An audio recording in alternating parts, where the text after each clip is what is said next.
care of somebody right now. Okay, so the show should start in between now and a minute and a bit. I think it's live now, actually. Hold on a second here. Come on, YouTube, say something. Say something, YouTube. Say something to us. Don't die now. Oh, really, I don't know if the stream has started or not. This is so like one says yes and the other one says no. And if I start talking now, we're going to miss out a whole chunk of it. There you go. There was the DD Ding, ding, thingy. There we go. Okay, so this is a daily live chat for January 30th, 2017. Hey, I got it right. Make sure to subscribe, like. Oh, wait, are we the last day of the month? Nope. One more day. Okay, tomorrow we're going to pull the winner. All right? Yeah. Tomorrow we're going to pull the winner of the who wins the Mardox mug. And I have to mute somebody here. Sorry. Carrie's taking care of a person right now who's going through epileptic seizures and cramps in muscles, and so you may hear some odd sounds in the back on Carrie's side, but please excuse it. So I'm muted for now. Tomorrow we are pulling the name out of the hat for the person that wins the Mardox mug. John, put it up, and come on, show the public. Come on, John, you can do it. There you go. It looks like this, but the one you're going to win has a YouTube symbol right there underneath Mardox, has a red handle and a red interior if you win. So you got to get your name in there by subscribing, liking, and commenting on our videos. Today is your last chance, right up until about 2 hours before the show. So get in there, subscribe, like, and comment. All three things. You can comment on all the videos. The more you comment, the better. And then we're going to do the whole pulling the name out of the hat thing. Hello, Eugene. How are you today? Eugene. Hello, sir. Hello. Hello, Eugene. How are you today? I'm doing good. Good. There's Eugene. Okay, so for those of you that don't know what's going on, we have been, actually, let's start a little bit further back. We do this live show every day, Monday through Friday at 3 p.m., and this is basically a live chat. We talk about pretty much anything and everything.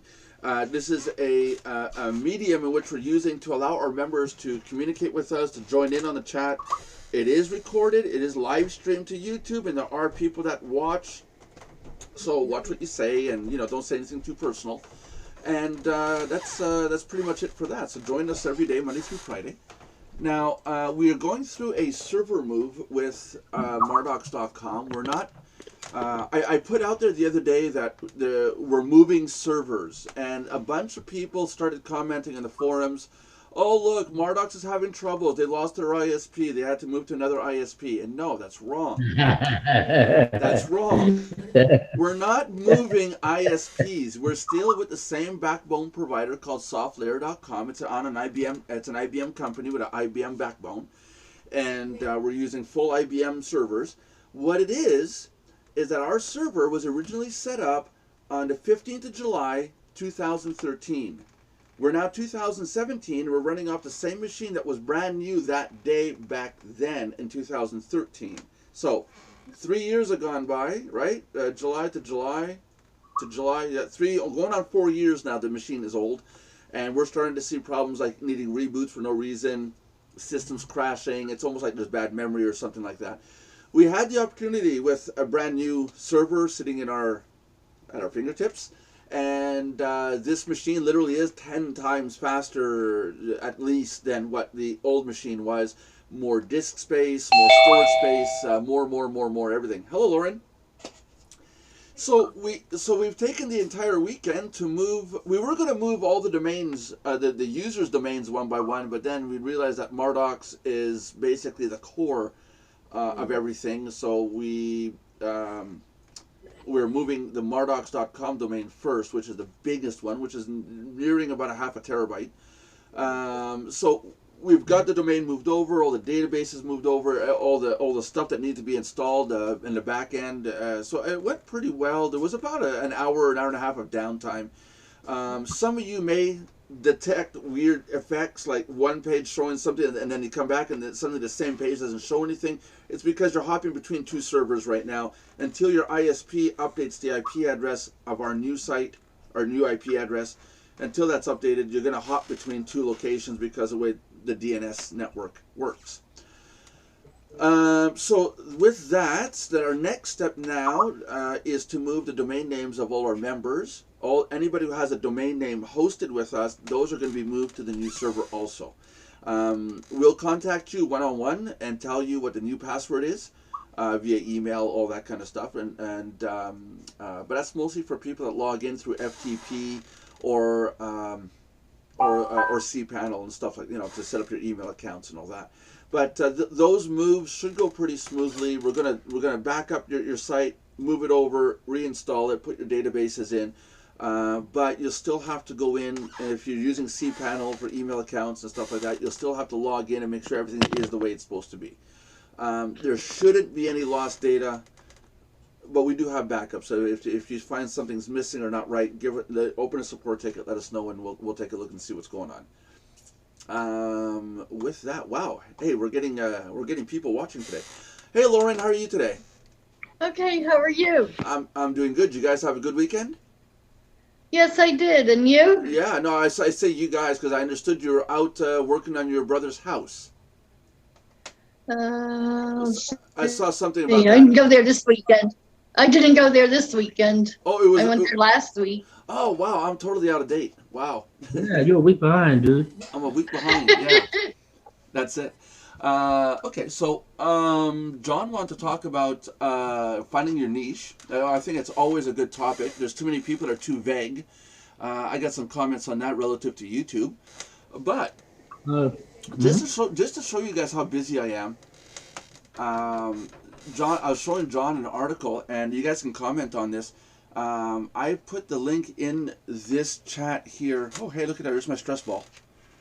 I put a link in the chat for you guys to take a look at, and I didn't know this because I'm moving the servers around. I came across my wife's site, and she's got a blog post in there that titled "Sorry Kids, Not," and it kind of blew me away. And it has to do with manners. I'm just going to do a quick summary of the blog post, and I'll make sure to put the URL, the address for the blog post in your. In the description below. And if you do come across this, please leave your comments below. I'm sure my wife would love to hear your comments on how this stuff works. Sorry about my lighting situation. Wow, I got my lighting is just terrible today. I got this weird blue hue going on behind me. Disco. Oh, lit up. Thank you, someone from above. So, a quick synopsis of this article. My wife works for an inventory company, and she has to go out of town and stay in hotels. One of my daughter, at the end of the article, she mentions my daughter, my oldest daughter, was with her, and in the article, she talks about how she regrets not sending our kids off to soccer teams, group and team sports. We didn't do much of that. The girls always found something else to do. I guess I regretted too not sending them off to those team sports and those team events. I didn't do it, so I don't know what I'm missing out on. I was always a loner myself. I was into computers, and it would have tormented me as a kid to be part of a team effort to learn how to play soccer, just because I just didn't like that kind of stuff. So I guess it's only regret if your kids come up to you and say, "Why didn't you put me through that torment? I would have liked it." But the thing is, my wife and my daughter were away for about 4 days, out of town, at a hotel. And this is a hotel like any regular hotel, and my wife was on the second floor. Do you know that there was a hockey club or hockey team that was staying there for kids hockey? And at one point, my wife gets up, goes downstairs, do her breakfast, the buffet, and suddenly these kids all start coming in, and to the point where there's toast in a toaster waiting to pop for a client of the hotel, an adult, and the kid just comes in, takes the toast, and walks off. And just the rudeness of these kids today, and then further on in the article, she explains that when she came back from work, there was a party going on, and not just in the room, but out in the hall, in the lobby area. It was just chaos. So it wasn't just the kids it was the adults being chaotic too. Kids that are running around, running races up and down the hallways. Not respecting anybody's, the fact that anybody else in that hotel may be there for other reasons, work, So my question is, how do you guys feel about today, the generation, the kids? In the article at the end, my wife says she loves the fact that our kids are well behaved, well properly grown up young ladies. Okay, we have 4 of them, and how we know that our kids are gonna behave in public, and that I gotta agree with my wife. If I know my kids are gonna be rude like that in public, even them being an adult and us being adults, we'd be ashamed, knowing that our kids were causing chaos like that. I'd be ashamed. They'd come home from a hockey game and never go back out again, probably. But how do you guys feel about it? Being the live panel, how do you guys feel about this with kids and adults and the manners that I was talking to John about it earlier. Go ahead, guys. Don't speak out at the same time.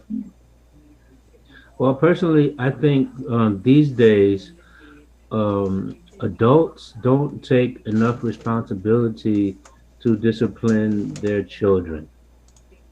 And I think in a lot of cases, adults are kind of afraid to discipline their children because there are all these new laws and guidelines and this and that and the other thing meant to protect children and stuff, that it makes it like illegal to do a lot of things to your kids that we used to call disciplining them when we were growing up. Mm-hmm.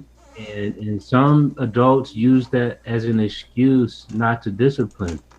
And a lot of adults, you have adults like yourself who see to it, that their children are raised properly and disciplined. My kids were the same way. And then you have the other group. And this is where you run into the problems like your wife ran into at the hotel. Because as I thought about the question that you asked me earlier, there are cases here in Germany where you just have rude children and their parents are with them and it doesn't change anything. And the parents don't correct them and so on and so forth. And it's annoying. It really is. And when I'm grocery shopping, for instance, sometimes you have kids kind of running around in the store a little bit or being loud or having a fit because they can't have what they want and stuff like that. And it's all I can do to keep my mouth shut and not discipline this kid myself, you see. And it's really, really difficult. And so these days, this discipline thing seems to be less important. And I don't know if it's a cultural factor, if it's a regional factor. It's more than just a generational thing. It's a generational thing to an extent. Mm-hmm. But I wonder, where this comes from, that a lot of young people these days are so undisciplined. I remember when I was a kid, I was in a Kmart. I was big on Legos. I loved Legos. Those little Lego Who's kits. my son? He's Lego crazy. Yeah, there you go. And I remember I was walking behind my dad and saying, "Why can't I get it? Why can't we get it? Why can't we get it? Why can't we get it?" And my dad turned around with one swoop, grabbed my collar, lifted, and said, "No, do you hear me? Do you understand what I'm saying? Say it one more time." And nice and loud. Let go of my collar and just stared at me. That 20-second stare. Just say it one more time. And I remember, this is why I remember this. Another lady and a man like 10 feet away, and the guy started, just loud, and then the lady started in on it, and I felt like shit. And I never did it since. I'd never done that in public since. I was being a real brat. My dad didn't hit me. He didn't hit me. He didn't abuse me. He didn't slap me across the face or nothing Yeah, like that. it's Just not. grab my It's not collar. necessary. There you go. It's not necessary. Say it again. You know. Scared You know, them. because it used to be the look Yeah. was enough. That 20-second stare. You know, and yeah. Yeah. I've tried to do it on my daughters. You know, and about 10 seconds in, I start to crack up. It's a 9.5-second stare for me. And of course, at that point, they're like, whatever. My kids hate when I do that, or used to do. They don't like the look. How about you, Belinda? You're pretty quiet. You're muted. What is going on with that? Did I mute you by accident and now you're stuck on mute? Belinda? Belinda? No, I muted myself. Oh. Are you tweeting? Yeah. Okay. Good. And talking to clients. Oh, and talking to clients. What's your opinion on kids and running up amok and being nuts and doing all that? And how do you feel about that? Well, let's put it this way. I'm not against old-fashioned discipline, but I use it as a last resort, not a first resort, just for convenience sake, because there is something to be said about that. But at the same time, I will not discipline my kids. See, people think discipline means hit. No, discipline means you teach them manners, you teach them, you know, honor, respect, integrity, and discipline can mean other forms besides the physical factor. I will refuse to have my kid end up on a talk show, you know, backhanding me and me crying to the host of the show. Okay, no, my kid will never lay a hand on me. She will show respect at all times, and I can do it without ever having abuse involved. See, people go to one extreme or the other. They either let their kids run the streets or they abuse the situation and then make it harder for us parents that are balancing, you know, the way parenting really is supposed to be. That's it. Got it. Yeah. I know the physical. If we okay the physical aspect, you know, of reprimanding a child even in public, we are either going to have to say it goes the way it goes, like the old days. If you reprimanded your kid and you belted him across the face or whatever, and glasses went flying off. No, that's abuse. I don't do that. When I was a kid, there were family, and I've seen that happen. But when I was a kid, you had to look the other way, and you know, that's their thing. Now. Yeah, but that I was abused really bad as a kid. But see, I know the difference between, let's say, a spanking in love. Yeah. Where you're not bruising them and all that, and you, like you're saying, belt them across the face or beat them all over the place. No, I don't do that. I don't believe that you should spank in public. I know some parents like to use that as a humiliation factor, part of the, you know, getting them to not want to act up. But to me, I think that's still done privately. But the fact is, you know, every kid's going to learn different. Some kids, just looking at them works. You don't even have to, you know, say anything. Yeah, the 20-second stare. Yeah, try it. If you can get the 20 seconds yourself, it's cool. What I hate is when I go to a restaurant. I understand babies. Babies, that's their way of communicating. You can't punish them. I can put up with that when you go to a restaurant, especially if it's a family restaurant. Sometimes my wife and I will go to a restaurant and, you know, it's more like, okay, we tolerate it, you know, because it's going to happen.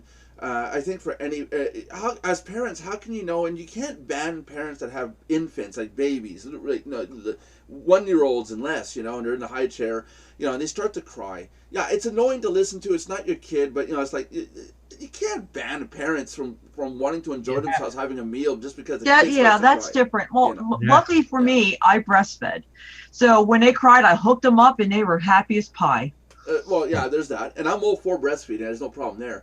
I'll do it in public. I'm just very discreet. I mean, I'll whip it out. I don't believe. You use a towel. Yeah, which I don't even use that. I had clothing that was just breastfeeding friendly because those towels get in a way if you see it and then you're suffocating your baby. I don't quite like those, but yeah, I did it in a way that didn't draw attention. That's it. And but you see, that's what I mean. The kid needs attention or needs his diaper changed or whatever. Yeah, well, you change them. What I am against in public when it comes to babies, and I'm not trying to sound insensitive. Eating away, there's four adults and a kid constantly, and not one adult turns to even look at the kid or just totally ignoring it. No, you have to pick the baby up because it's their way of communicating to you. But again, the adults aren't doing what they need to do, and these are the young adults, not the adults like me, John, you, Carrie, my wife. the beautiful Lauren, Eugene. I don't know how old Eugene is. We'll figure it out one day. But the younger generation, where it's like, oh, we're having our meal, just ignore them. They'll stop crying. It's not a freaking dog or a cat. It's a human being. It's crying for a reason. You know. I don't believe in letting babies cry it out at night either. I know some parents are from that old school thought, but you know what? To me, it says that I'm abandoned. The reason they stop crying isn't because they learn to soothe themselves. The reason they stop crying, I learned this in psychology. The reason they stop crying is because they realize no one's going to come and get me. I'm not loved. Yeah, well, and they actually cling onto people or become totally despondent. Yeah. And then you 20, 30 years later, when you open a website, a membership site, you suddenly have members that just cling to you. Yeah, but you know what I do? What we do is we did attachment parenting, and we loved her kid so much that she got sick of us. Yeah. Now she's independent, but it's in the right, you know what I mean, in the right healthy way. You can't love a kid enough. You cannot love a kid. No, you can't. You can never. I meant too much. I meant too much. You cannot love it too much. There's no such thing as too much. Right. Exactly. Yeah. I Freudian slip people, uncut and uncensored. We know what you meant. Yeah. But back to the topic. How do you guys feel about today's generation of kids? Young adults, 20, 25 years old relative to us, and they don't seem to have the ethics of how to be a parent.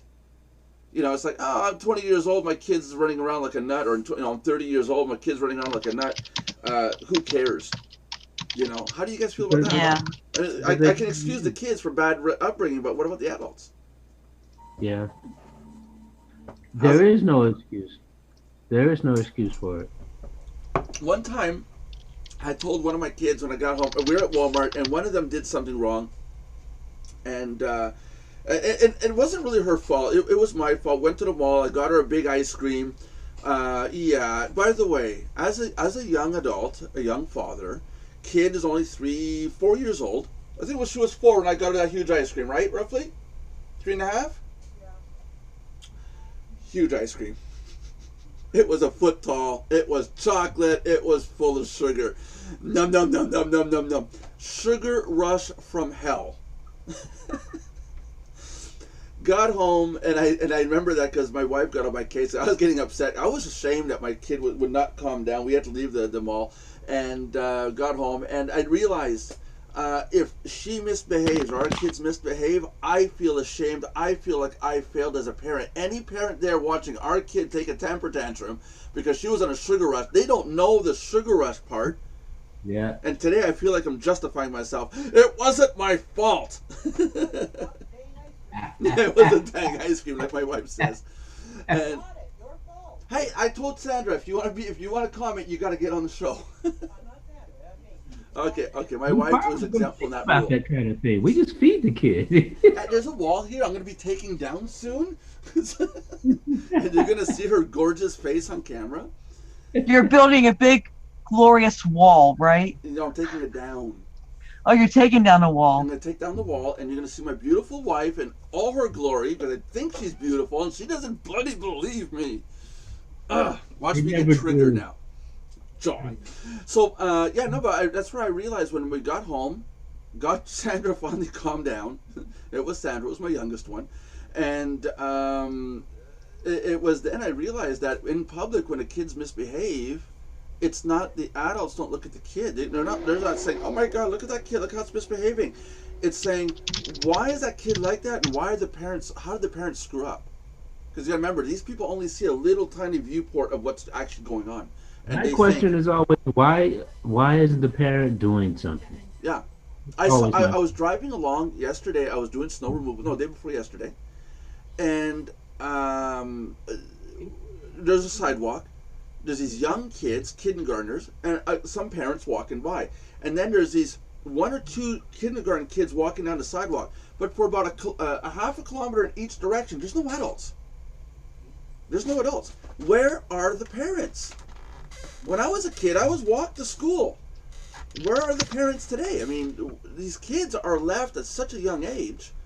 It's amazing. It's amazing. You see here in Germany, you see these tiny little kindergartners, like you said, and stuff, walking to school or the kindergarten, and the little first graders walking to school in the mornings because I'm on the road early to get to my teaching assignments, and it's it's it's It's not incredible. right. I mean, when you talk about, they're only 3 foot tall here, 3.5 foot Yeah, tall.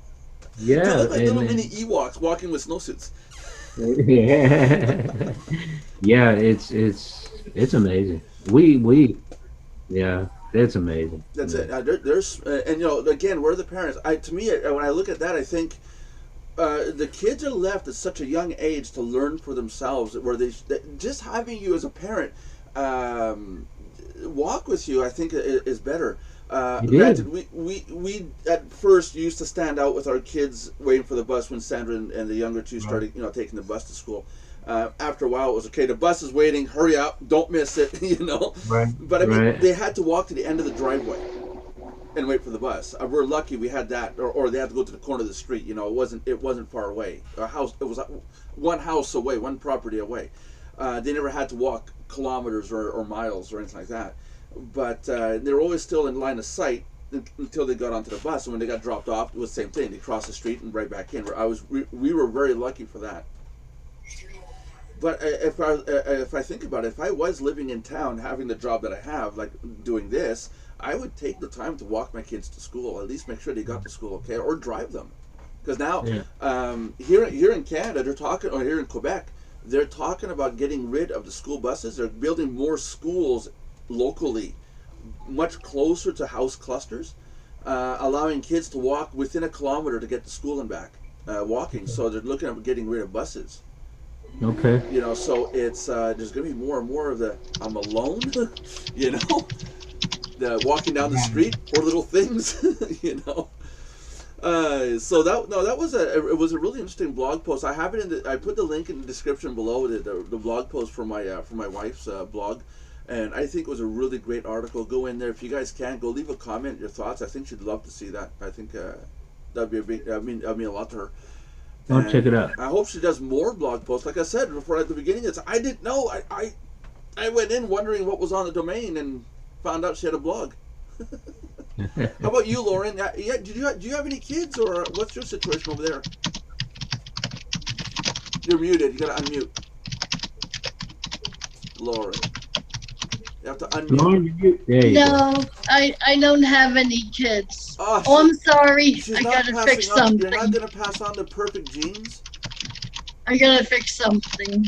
You gotta fix something. Okay, on your computer, you mean? I'm multitasking. Oh, okay. How do you feel about, before we move on to the next topic, how do you feel about kids and the disorder that's being caused? I mean, you must see it. Well, I don't have any kids, right? I don't have any kids. It wasn't meant to be. Okay. And but I feel like once in a while, sometimes I would see a young kid bike riding or something at night, maybe, or out, and I feel their parents. When I see that, I feel their parents should be with them, or an adult. Or you wonder, where are the parents, right?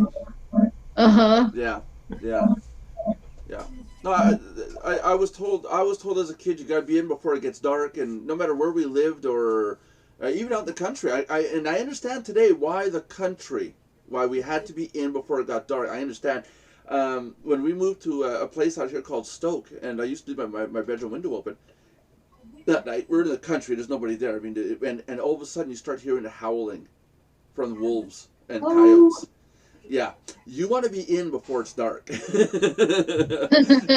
not the gangsters in the country that'll get you.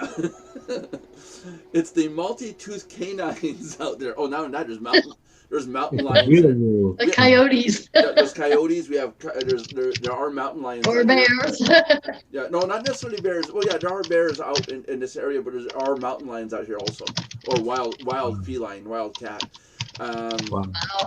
Yeah, so you got to be careful, and they're more afraid of us than we are of them. But it's still, when it gets dark, you get in. But today, I understand why. When I was a kid, it's like, what do you mean they're gonna come in? We're playing in the fort. What could it possibly do? Yeah. Do you have snakes there? Oh yeah. I love snakes.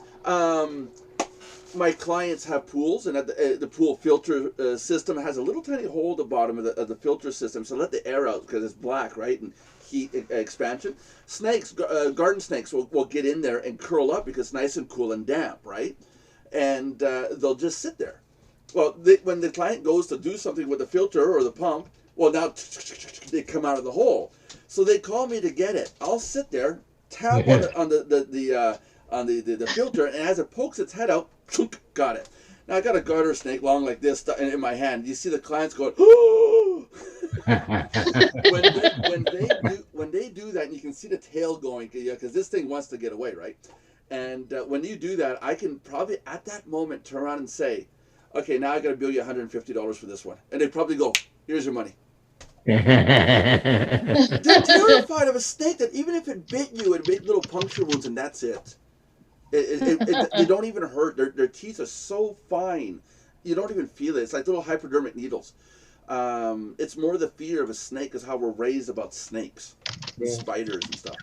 But once you catch one or two, it's like, yeah, okay, whatever. I wouldn't do it for a rattler, not like in your area. You got alligators. You got, I think, right? I'm gonna mute myself for a few minutes. Yeah, okay, no problems. So another topic before we go on and on and on about kids and snakes and how I rip off all my clients. money. Everybody knows I'm greedy and want money. What about your topic, John? You said in the beginning we could talk about finding a niche. Yeah, and I thought of something else though. You remember the other day, I put a blog post in the room, in the Mardox Logo. Hey, Belinda. What? Mute yourself when you're typing. I was muted. I'm so sorry. I thought I was. Darn it. Ladies and gentlemen, this is Belinda Condell with the typing. Sorry. Oh, we got to redo the announcement for the opening of the show. Belinda Condell, her typing.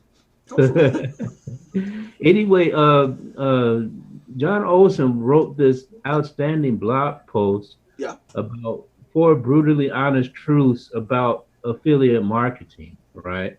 Right. And I thought it was excellent. And you have the link to it again? Every marketer should read it. Hold on. Let me get the link. Because I would put it in the description below, along with the title of... Oh, no, I can get the title. Copy. Did you want me to display it on the screen for others to see? That's up to you. It kind of gives them what do you call it when you free promotion? No. How do you call it when you get halfway through the game? Halfway through a football game, they go to halftime. Halftime, yeah. Good. Get halftime from my face. They don't have to look at our viewers. Don't have to look at me as much. Okay, hold on a second here. Anyway, Anyway, okay. Nelson's acting weird. Let me get this up on the screen. Okay, there we go. Okay. Did a video also for it, but it's a really awesome post because it highlights these 4 things. I'm just going to mention the 4 things he highlighted. The first point was remember that 99% of marketers won't last a month. Okay.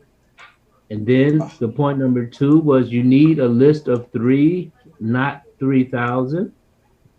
Point number 3 was want to refer the perfect affiliate, become the perfect affiliate.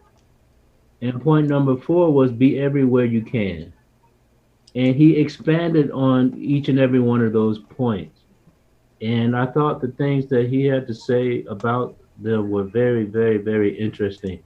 Especially the part that might sound strange about this building your list, building a list of 3 and not 3,000, right? Somebody might think, well, that's crazy.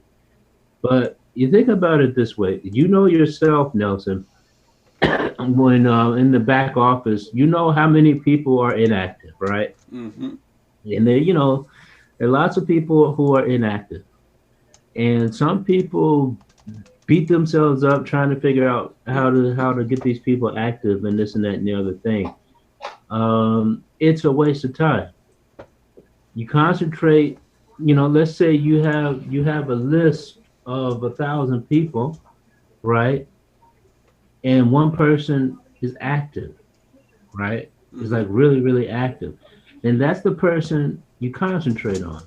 Yeah. That's the person you work with, Yeah. and so on and so forth.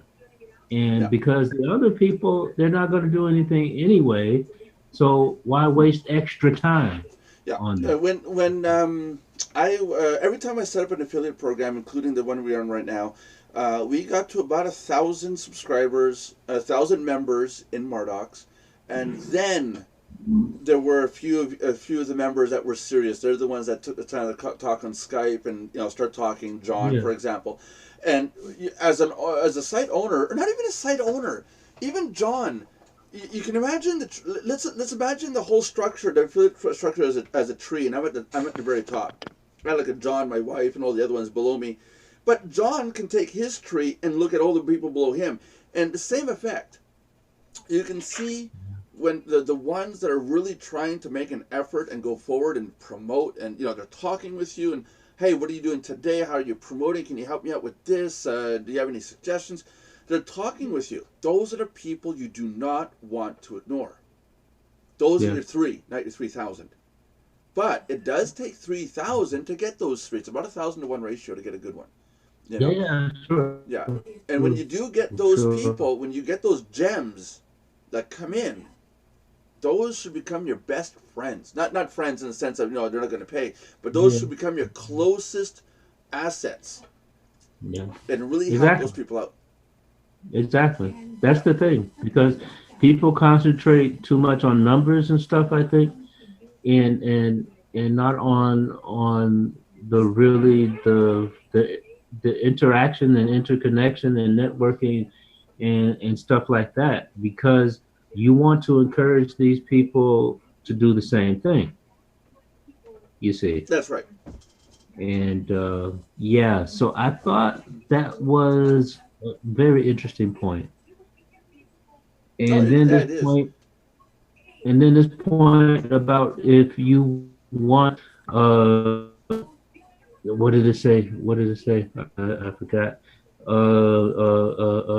Yeah, if you want to refer the affiliate, then you need to become the affiliate.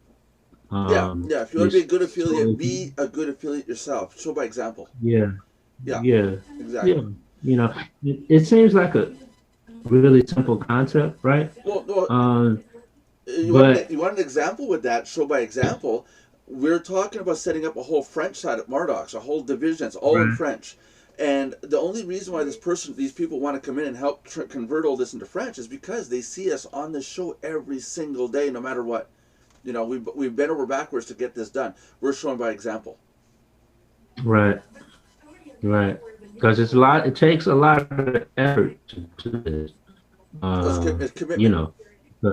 It takes effort, it takes commitment, because most of us, we have other things to do as well, and and it takes commitment. And you have people in the industry that will complain about everything under the sun and stuff like that, but they themselves don't really take an active part in stuff. And interesting. But I thought we joked the other day about advertising affiliate programs, and I said, well, I don't do any promotion, and I'm my own affiliate. I pay my own membership at Mardox, but I don't do anything with it. Right. That's not true. I'm doing something right now. Everybody below me is connected to me, and I'm talking to you guys, and I'm on Skype. I'm doing that thing, but I'm at a point in my life where I don't need to find more affiliates. I always pass them down to you guys. There does come a time in everybody's career in any affiliate program that you'll get enough people. There'll be too many people. 100 people working underneath you, solid. You can't keep track of it all. As a human being, it's going to take a whiteboard and names and notes and notes. I mean, you could do it.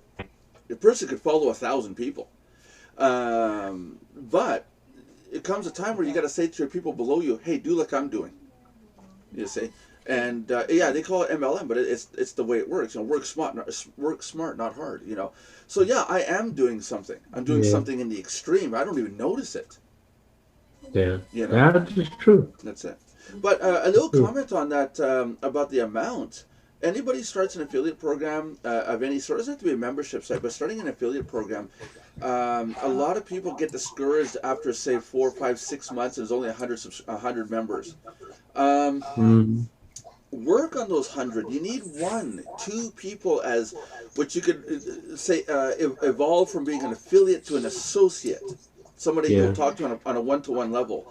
Yeah. But it could take up to 1,000 to 10,000 people before, depending on your product or service, it could take up to 10,000 subscribers or followers before you get a couple that are really gonna push hard. Don't give up. It takes time. It takes time. It takes a lot of time. Yeah. Niches. Can we talk about niches? Yeah, we didn't yet. If we wanted to. Niche. Niche. Some people say niche. Some people say niche. I think the niche, like the upper class, us normal people's niche. Did you guys have anything you guys want to add to the previous conversation, or I know Lauren's muted. Everyone's muted. Carrie's kind of like alone. If you guys want to pitch in, just comment in. I'm alone. Carrie's listening. Carrie's taking care of a person right now. Yeah, she's sleeping, but I have to have it low volume. Oh, okay, no problems, Yeah. You gotta get your headphones. Okay, so niche, niche. Sorry. Why are you sorry? Epilepsy. Oh, okay, yeah. Niches. Okay. John was going to bring it up. He's got a topic about that, and I think it ties into YouTube. You go ahead, John. Do you want to start the idea of niche, or do you want me to start it? You can go for it. Okay. You can go for it. Just throw the topic out. We tell a lot of people to get on YouTube and start doing videos. Get out there, make a video, and push it. And I saw a person that after Friday's video, where I was saying, get out there, do a video, and in my personal Nelson's thoughts. I don't know if you guys seen that episode, the most recent one. Not yet. Okay, go take a look at it. You can go to you can log in at Mardox, and the featured channel just right there is Nelson's thoughts, and I'm seeing people. I'm going through YouTube because I'm trying to find more content. I got rid of cable, so a lot of the stuff's only 3-5 minutes long, 10 minutes long. So while I'm programming, I like to watch stuff on the screen. After a while, it's like, okay, wow. I'll say to my wife or my girls, okay, that's it. I've seen the entire internet. I've seen every YouTube video ever, because there's nothing left in my subscriptions, right? So I'm trying to find more, interesting stuff. I like tech stuff, do-it-yourself tech stuff. I like more realistic, down-to-earth stuff, reality, as opposed to, fictional drama. And what I'm seeing is I'll see a video, and I will watch it. And if I like what I see, I go down below and I say subscribe. So I like what the guy's showing. Like, for example, this guy was talking about how to make a rail that you can put a camera on, and you can move the camera. It's a very stable platform using 2 rails. I thought, hey, do it yourself, DIY. So that was cool. And then the next video came out on Saturday, and the guy was playing Counter-Strike. And while they're talking with his buddies, they're swearing and, hey, don't shoot me up, blah, blah, blah. And I thought, well, why am I watching this? And I had to go down to look to see the subscriber's channel ID. And I remembered the username. I thought to myself, what's this guy doing? He's got a do-it-yourself video series, and he's throwing this, gamer video series in with it. So I texted this guy and I said, I like your channel as do-it-yourself. Okay, it's not just a camera stuff, but it's a lot of do-it-yourself things that you can do. And then you go through this gamer stuff. I told him, why don't you make another channel, a separate channel for just your gaming and your do-it-yourself stuff? And I got a reply back. Guy goes, you can't have more than one channel. You're only allowed one channel. So I showed him how to create a second channel. Now I got to thank you. So yeah, I think in my Nelson's thoughts, I'm going to go through the process of my next one. I'm going to show our members how to create a second channel, a third channel, fourth channel. You don't have to put all your videos in one pile. Because what will happen is, in my case, I saw the niche, the do-it-yourself videos, and then suddenly there's gaming, which I have absolutely no interest in. It just bores me to tears. So I almost went unsubscribe. Why am I subscribed to this guy? Yeah. So he would have lost a valuable subscriber. Exactly. This is very true. You know, so find your niche, whether it's not just a blog site or e-content that you're selling or a website niche. Videos on YouTube have niches also. Find your niche, stick with it, and if you have another niche, create another channel. And there's content out there that'll show you how to use YouTube and how to set up other channels. And there's tons of it out there. Just, how do I create a second channel on YouTube? And I'm sure you're going to have videos. I'll talk about it. You know. But I mean, how many times have we seen a blog site where one post is about knitting, the next post is how to change your oil, the next post is how to build a website. There's no consistency. You know, Nelson's thoughts is kind of like that, but you know from the title, it's my thoughts. It's my personal blog. You know what you're getting into just from the title. Yeah. Right? Yeah. You know, Exactly. John's blog is, you can tell it's about marketing. Yeah. Yeah, so he's going to follow the marketing theme. You know, but it may not all be YouTube marketing. It might be Twitter marketing, Facebook. It might be how to engage your niche, you know, your lists. But it has to do with marketing. You know. Exactly. I got to start working on my English one too. I'm behind on that. You mean of the video on YouTube that we saw you talking on the? Yeah, I've got to update my site. I've been wanting to do a new intro video, and I've been wanting to start making videos for my students and people wanting to learn English and stuff. I just have to do it. And what's your YouTube channel name again? The ESL Johnny, I think. ESL Johnny. ESLJOHNNY. On YouTube. Nope, that's not it. ESL Johnny. I'm just trying to find it here. Let's see if I can find it. ESLJOHNNY. Want to see if your channel comes up. I don't see your channel, sir. I see everything else that has to do with me. Okay, John Brewer? Try me. Or go to my website and click on the video. Hold on a second, let me take a look. No, you're not white. Nah, last time I checked. No, you're not a redneck. No. No, I'm not finding your channel. I'll have to go find it later on. But I'll make sure to put a link in the or is it this one here? Honest to God, I had you. Oh, I'm logged in as Mardox. I'm not subscribed to you on Mardox. I'm subscribed to you as Nelson Buck on my personal channel, not as my. Yeah. Yeah, that's it. But you had a really neat video there where you're sitting on the couch, relaxed, straightforward with the camera.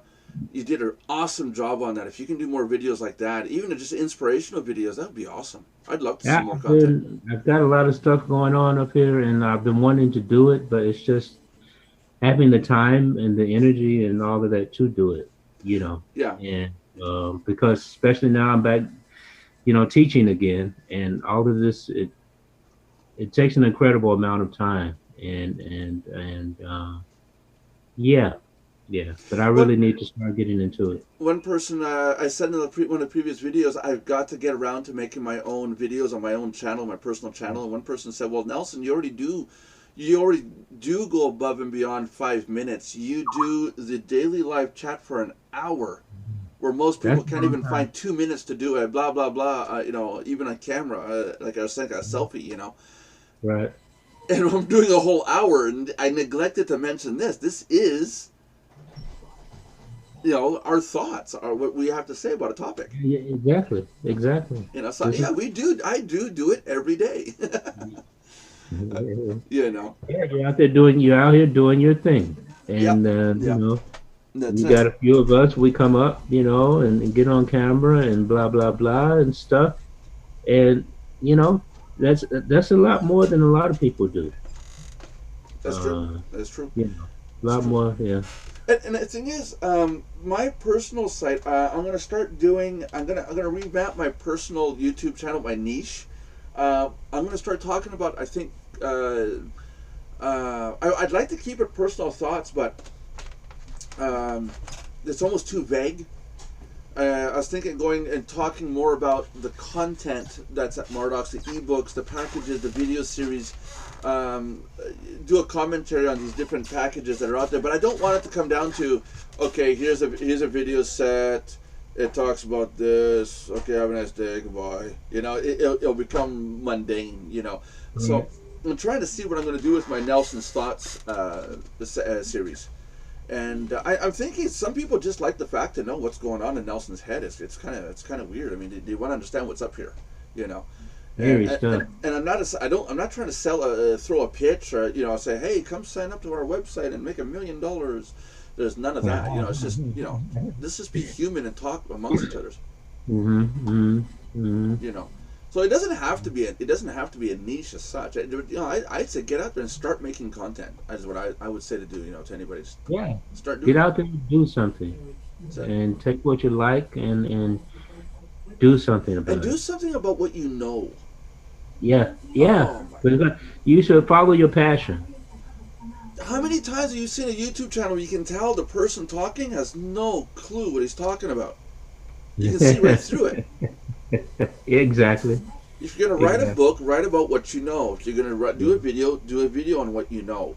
Don't watch a video that somebody else did and then try to make it yourself. I watched a guy try to pull off grade A under A. He's from Scotland, and it's a bloody good YouTuber, And go check it out on YouTube. Grade A under A. Grade A under A. And really funny character. But one person grabbed his video, stripped out the audio, and tried to redub a voiceover, his own voice, on top of what Grade A did. Now, Grade A, let's throw You're a quick. kidding. I mean, for those of you that don't know this, I'm just gonna throw a little sample up here. Let's go find it here. It's one of those days where we're gonna find stuff here. Grade A. I mean, you just type in Grade A, and his username comes up like right away. You can see it's a little face guy here. Oh, here. Let's break out and put this up on the screen. Do you guys want to see it too, I presume? Sure. I like YouTube. Yeah, I like YouTube too. I like how the videos play one after another. Yeah. You just sit there and let the stuff play. I'm trying to find out how to. Okay, here we go. Like this. Okay, we're getting there. And I want to go to here. There you go. You guys can see the screen? Yeah. Okay, so this is it right here. Grade A under A. Here's his character. This is his look. If you see a T-shirt with this picture on it, this is Grade A under A. That's his logo. Okay. So you click on is. I hate it when you're watching a YouTube video, right? And you press spacebar to pause the video, but instead of pausing the video, it just jumps down the page instead. What the fuck? Like, come on now, YouTube. I thought spacebar was the dedicated button you press to pause or play a video, man. What the hell? So, without going too much further, I don't want to copy this guy's content, but without going any further, that's what I mean. Now, imagine taking the audio out of this guy's video and then start saying something, try to redub that. Yeah, I thought the space bar was meant to pause a video, and when I press the space bar, it jumps down below. It's like, what the hell, YouTube? It doesn't sound the same at all. It's not your content. It's not your unique idea. What are you doing? This guy sat down and naturally made this content, and someone else came along and said, hey, I'm just going to copy his animation and throw my voice over it, and there's my YouTube video. And a lot of people are actually doing it on YouTube. It's flat out theft. Yeah. Sometimes people in the industry are encouraged to do this stuff. I saw an advertisement. I think it was today or yesterday. Somebody advertising a website, some kind of marketing program or so, and it said a part of it says something about never having to write content again. Yeah, you use other people's content. Yeah, and something about automatic and this and that and the other thing, and I'm like, why would you do that? You know, It's why plagiarism. do you have some program making content to put on your site?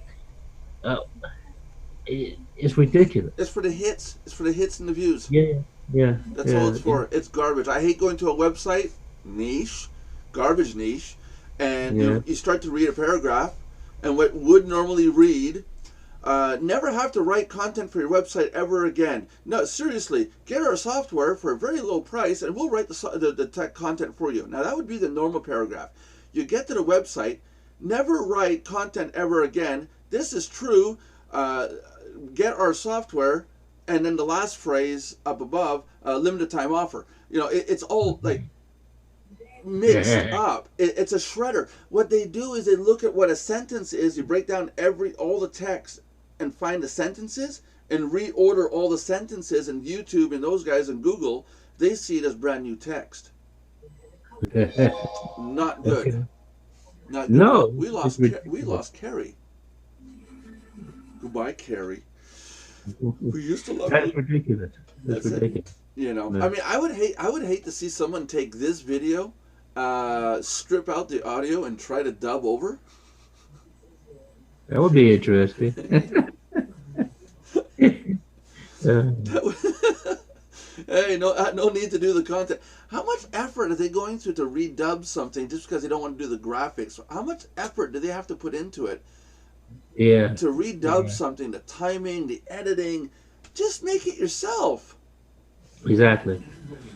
Exactly. Now, so going back to what I was saying, you know, make your content on what you know, make it yours, make original content. It's not that hard to do. And whatever you choose to do, give it your all. Be good at it.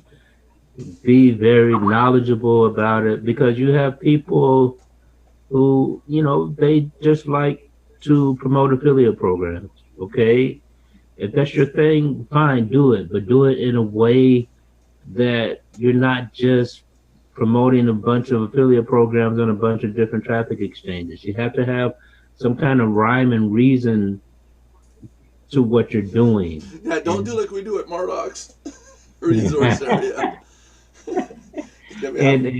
And at the same time, you work on building your list, and from this mushroom of affiliate stuff, you can branch off into niches, you see, and stuff like that, or have a niche of a particular type of affiliate program or stuff, because I like marketing systems. For instance, I like checking them out, see what they're all about, see what they offer, see how good they are, and this and that and the other thing, and stuff like that. And then you get knowledgeable about these things, and then you become, John Olson talked about this a lot, you become the go-to person for this kind of stuff because you do it so often. And he does his marketing systems. He has a lot of, let me go ask him about this and that and the other thing. It's only been 2 months, 3 months now. Yeah, it's going to be about 3 months now, and it's already happening with this. I've got people on websites asking, well, how do I do a live chat? How do I do streaming? And there's other website owners saying, go contact Nelson and have him tell you how to do it. And I have to tell people, stop referring me because I don't have time, Yeah. And I'd have to charge to set it up and show people how to do it. I'll sit down and do a video and show people how to do streaming with what I do and how I do it, But I mean, like you're saying, the go-to person. I mean, when you got a person that sets this up every day and the video is there, and it's live and it's working, and the evidence is there. You can't cheat this. Well, there's others that want to do exactly what we're doing here. Right. And it's not a system that it's done. It's not just a 1 2 3. Oh, 1 2 3. Before we end, I got to talk about that.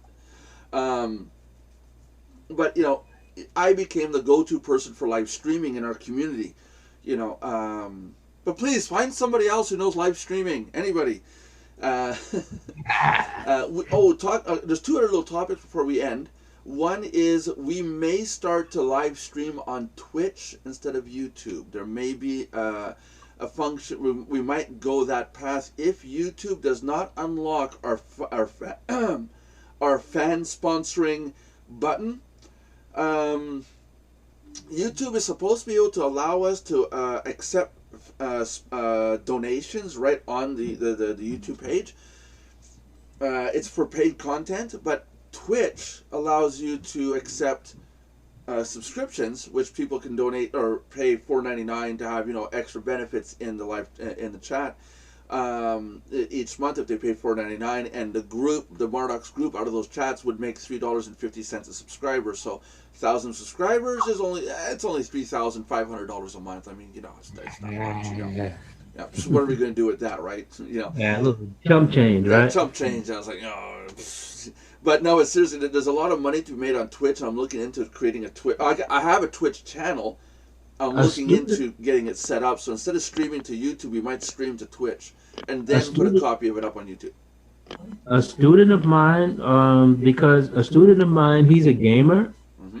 And because you were talking about Twitch the other day, and I had never heard of it before. Mm-hmm. And I checked it out, and I saw that it's popular with gamers and stuff. Yeah. So I asked him if he knew. He said, "Yeah, of course, Twitch." And so he said,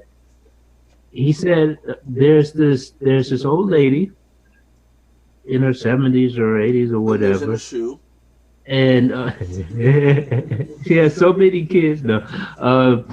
And she it's on Fridays or whenever it is. She reads fairy tales. Mm-hmm. I know you talk. That's why I said an old lady lives in a shoe. Yeah, and she reads fairy tales. 1 million subscribers. And he said, and that, boom, there's a niche. Yeah. She can't get around. The very first Twitch stream that I did was this weekend. I was in the middle of moving the site to server. I had some time because I'm waiting for stuff to update, IP addresses and stuff. For those of you that don't know what an IP address is, real quick, it's an internet protocol address. It's a specific address for a website, and when you move from one server to another, you're changing IP address. Essentially, we moved all the furniture from one door to one door over. Okay, so the address changed. Now we have to wait for the internet mailman to go, oh, the IP, the address changed. So there could be up to 4 hours. But in the meantime, I started up Twitch, and I brought up a plain text prompt, and I started writing a page. A couple of my buddies on Facebook said something, and they came in, and they started saying, hey, can we make how would you do this? How would you do that? And I just started doing programming on screen, and by the time we were done, we had a little tiny mini website built. And I found it was neat that, people were staying in there and said, what if this? Well, how would you do that? How would you make this? And I was talking, they can hear me, all I can do is read their text. But we wound up programming a little mini website, a little project. And I recorded it, and I could put it up somewhere. I'd have to make another channel and call it Nelson's Twitch stream or something like that. Nelson's Twitches. Yeah, Nelson's Twitches. But there's no limits. There's no limits to what you can do on there, and there is money to be made there as long as you have a niche. If I do it the next stream, I do it on knitting, I guarantee you no one's going to show up, or maybe they will, because one of the programmers is 6'6". Very heavily colored, not like me. I'm not dark enough to be that colored yet. It's getting there though. Joseph is so black. Joseph, I know you watch this. He is so black. If you turn the lights off, you don't see him until he smiles and looks your way. He is black. He's 6'6", weighs 300 pounds. If he sits down beside you, he's like, hi. We'll bring him on the show. One of these, I'll get him on here. Really nice guy, and really nice brother. A great programmer when it comes to SQL. He does help me with a lot of our programming stuff when I got troubles. Not the programming stuff, but sometimes we'll program a function, and in behind on the server we have to install extensions, and he knows exactly how to do that. It's like done. Wow. The guy knows his stuff. But yeah, I can see him sitting down and start knitting. It's the big bears that are the kindest puppy dogs. You know. There was the Twitch thing, and there was before we left. There was. Oh, I lost the topic. Oh, I lost the topic. I'll remember it. I'll remember for next time. It wasn't important. Nobody wants to know, anyways. I probably already covered it. Did I? You're talking about niches. It wasn't able to do about niches. It was to do with something else. Anyways. You said something about 1, 2, and 3 or this one. Oh yeah! Holy crap! You're good. You got a good memory there. How old are you, John? 52. 52. John's got a memory snap. I 1, would 2, say 3. that. A little public. Here's a PSA. A little public service announcement. I got an email of a person saying, "Can you show me a program where step 1, step 2, step 3, and I make money?" Okay, I've said it before, and I'm going to say it again. There is no such thing. If you see a website that tells you step 1, step 2, step 3, and you're a millionaire, it's garbage. There is one. Which one? Porn cam. Step 1, take your pants off. Step 2, get in front of the camera.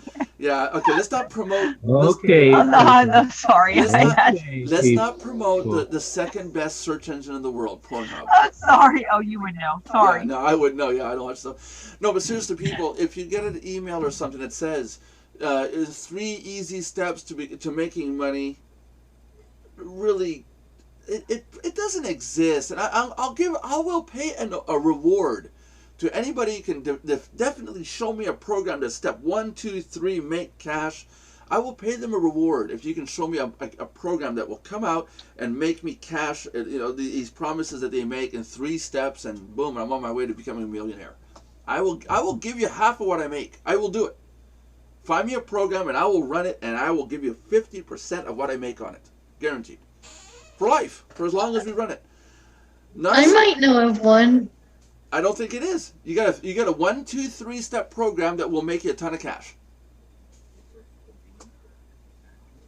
Do you? I'll check tonight. I might know of one. I'll check tonight. Legitimate. It can't be a scam. No, this wasn't. This one I'm thinking of is not a scam. Okay. So my next question then is, why aren't you part of it and making a ton of cash?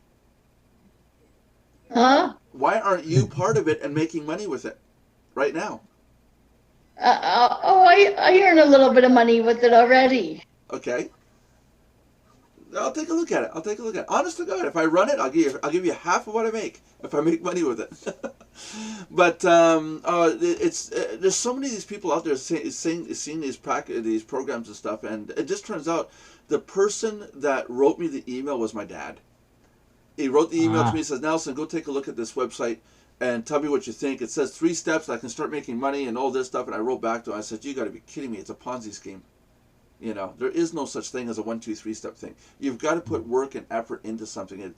This point and click concept, I wish people would get over this point and click concept of, click, boom, I'm going to be rich. They keep pushing it, and You have to work a program. Yeah, that's it. Exactly. That's it. Exactly. When they start talking about no work and stuff like that. Well, I was working on a project before the server got the server issue and all that. It was pretty close to 1, 2, 3, but they had no product behind the scenes to back it up. So that essentially makes it a Ponzi scheme. It's just money shifting. You pay into it, and then that's another thing. Yeah, just because you're moving money around doesn't mean you're making money. It doesn't. Yeah, or you throw up something that like advertising or whatever to cover up or to make it legitimate or something. Yeah, that's it. If you have to jump through too many hoops, it has to be realistic. Yeah, it has to be solid. Ponzi schemes, can they go away one day? I like the fact that we're going to make the internet more secure with all this SSL stuff that we're doing, and there's a whole bunch of changes going on at Mardox. I hope we're blazing a path to something new and more secure. I hope anyways. Okay, we're past an hour. I know John wants to go watch WWE. That was yesterday, dude. So they had a pay-per-view. I do not see a video from your son yet. Not yet. What Not is yet. up with this? What is? This will take a while. I got him to the point of actually thinking about doing a blog. So that's a lot for him. How about sit down and just do a one-on-one interview of what you guys think about WWE? Just do it on cameras. You two sitting side by side. Just get him into the feel. Maybe he's nervous about getting on camera. Yeah. Off the record, I used to watch WWE. What made you with not one of watch my it? ex. I used to watch WWE with one of my ex-boyfriends. I liked Hulk Hogan. I like Hulk Hogan. Oh, Well, not in that way, but Guy is a really nice guy. Regardless of the sex tape that got released without his knowledge, with all the vulgar stuff we heard in the news about that, but the guy is a really nice guy. He's an angel towards kids. Does a lot for fundraisers to raise money for sick kids and stuff like that. The guy's awesome. The wrestlers in general, they do a lot for a lot of people and a lot of programs and stuff like that. They really do. That's it. The Make-A-Wish Foundation, they do a whole lot for the Make-A-Wish Foundation. Oh yeah. For instance, Sick kids hospital, St. Jude's Sick Kids. The Ronald McDonald House is they do a lot for them too. And just to show you how much we sponsor, McDonald's. We're loving it. We're loving it. that's one of my favorite hangouts. There you go. I gotta get Mario on not on the chat, but I gotta get him on YouTube to watch this and show him we're sponsoring McDonald's. Can we get some pennies out of this? Some Big Mac coupons, please. No, actually, no, because I get coupons from him, like when I do little odds and ends things, and I don't want to charge him, 10, 20, 50, 15, 20 bucks. He'll just give me a stack of coupons with, for coffees, a whole bunch of stuff. And I added it up. I mean, the last time, just before the winter started to hit, he gave us a bunch of burger trios and coffee coupons. And at first I thought, if a restaurant owner does this and you're doing work and it gives you coupons, don't diss it. Because if you look at it, we got like 15 trio coupons. There was like 10 coffee coupons in there for the different specialty coffees. Just the trios was probably like $150 worth, because they're $9 a trio. At 15 is almost $150. If you think about it, that I would have had to have paid. It's not costing him $150. Granted, he might be paying. Where we're paying $1.50 a burger, he might be paying 30 cents a burger. Right. But still, he's putting out a substantial amount of money. So don't diss it. I mean, if a person gives you coupons to his restaurant, take them. That's that much money you don't have to spend, and you're still getting that volume. If you'd gone there, you would have to, I give them out to my employees. My daughters help us with snow removal and stuff. I shepherd it out, and they love being able to go have trios and stuff like that. And but this guy's not an idiot. Mario, you're not an idiot. When you watch this, I'm going to tell you where to go. And you're not an idiot, dude. And I caught on. Because when my daughters go with the coupon, here, I want a free trio. Oh, but I want this too, and this too, and this too. So now they want to pay $3, $4 more. So he doesn't lose anything. He makes his money back. The guy's quick. He's swift. Really nice guy. He's also on the board of directors of the CHUS Sherbrooke Hospital. The kids, the wing for the sick kids here at the main hospital here in town. He's on the board of directors there. He does a lot. I mean, he's like me. He gets up at 6 in the morning. I get up at 4. When I get to his place to shovel his walkway, I can see his lights on. You can see movement in the house, and then he doesn't get back to 6, 7, 8 o'clock at night. He's running 5 or 6 restaurants, McDonald's restaurants, with his managers. He's on the boards. He's an architect. The dude. This is a guy that's go. My house, the next house I'm going to build, when I get enough money out of all this, I'm going to have him design the house. That I think that's going to be cool. You know, I think it's going to be, you know, I like this guy's work. I like what he is. He doesn't like round curves. I like angles and sharp corners. I don't like curves in my architecture, and he doesn't like curves. I'm not going to wind up with some cowboy hat looking house. You know. So with that said, McDonald's, please send us money because we're broke and we need money to build our future house. John needs a new laptop with multi-processor, three screens. Did you guys see this from from Vegas? The electronics fair in Vegas. Razer put out a laptop that has 3 screens, a main screen and 2 slide out, making a 3-screen laptop. It's called the oh no, I lost the word. It's the Valerie Project. Project Valerie. The thieves stole not one, but both prototypes, and they just still to this day don't know who stole them.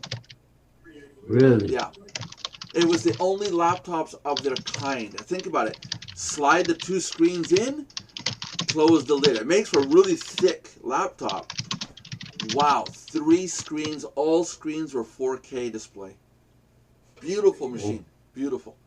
You know, and I want one. Just to sit down at a table, pull up my screens, and you know, let's chat. Hey, how about we call it quits for today, guys? We're past an hour, and we can re-meet tomorrow at 3 o'clock. John, do you want to close up the show today? Thank you very much for watching the program today. Our Mardox live stream, we do it every day at 3 p.m. Eastern. Remember, very, very important, you run the risk of winning a cool prize if you do 3 things. You must subscribe, like, and comment on the videos to the live broadcast. Go back and watch all of the videos that you haven't commented on yet, and comment because tomorrow is the big day when Nelson's going to pull the name out of the hat, sock, boot, whatever he's going to pull it out of, and you run the risk of, let's see, the McDonald's hat. Yeah, we'll do it that way, yeah. McDonald's hat. Yeah. We'll pull the name out of a toque. Yeah, and you run the risk of winning a personalized Mardox cup. It'll look a little different than this. The cool red handle and red interior and stuff like that. And yeah, thanks for stopping by. Come again. Tell your friends. Tell their friends to tell their friends. And hope to see you by again. That's it. So, if you guys want to say bye, go ahead and do it. God bless and goodbye, everybody. There's Sayonara. Sayonara. Hasta luego. Hasta la vista.